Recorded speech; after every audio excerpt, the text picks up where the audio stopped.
are starting with the spiritual process, we oftentimes come with the idea that we will gain some ultimate understanding.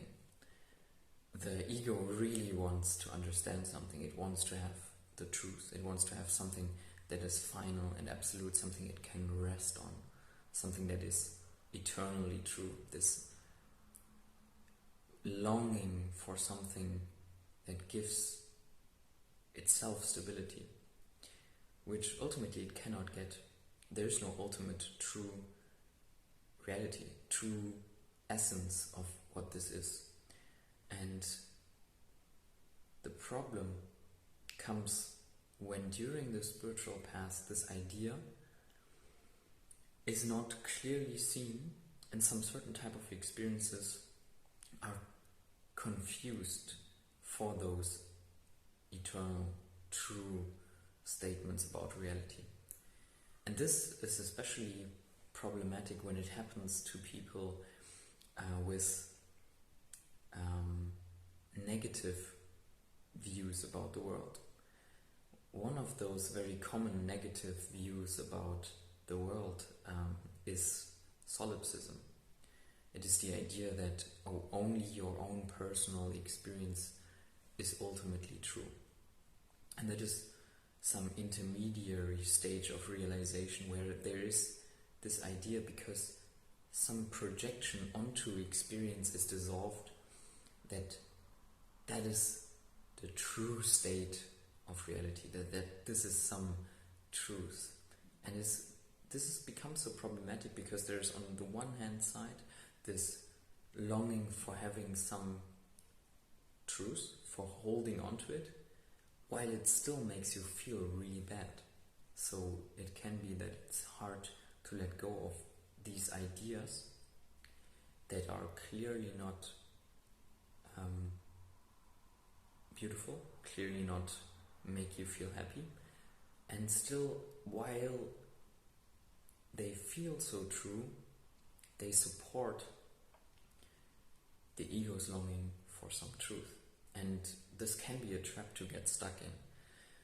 What you need to realize if you are in such a trap where it feels like you arrived at some ultimate idea of what is true, is to look for where you are fixating reality, where you are not clearly seeing some concept for what it is.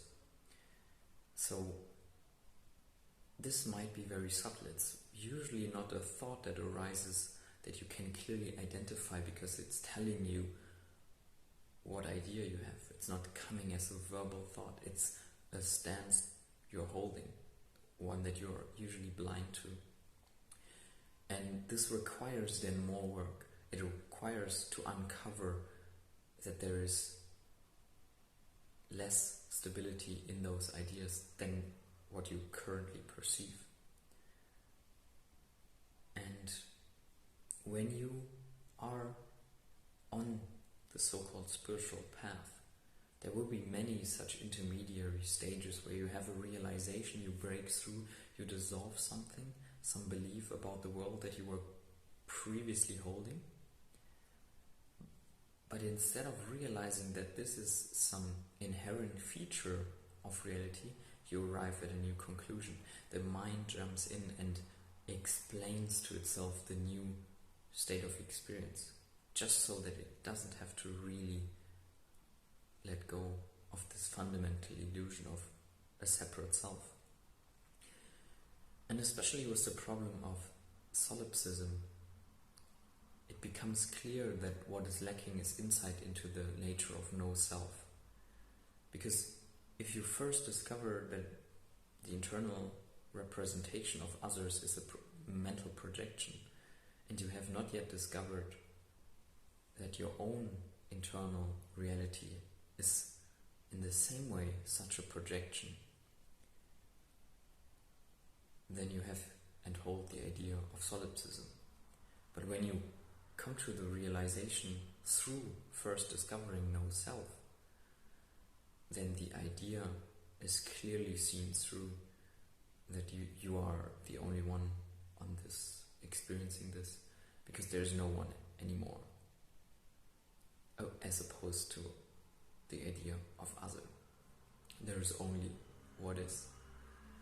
And this can be a real difficult time and a kind of trap if you cannot and you don't know how to get past it.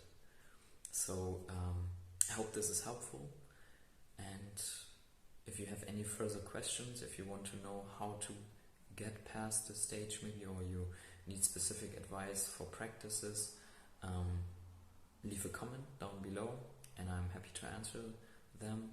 And with that, thank you for watching and see you in the next video. Goodbye.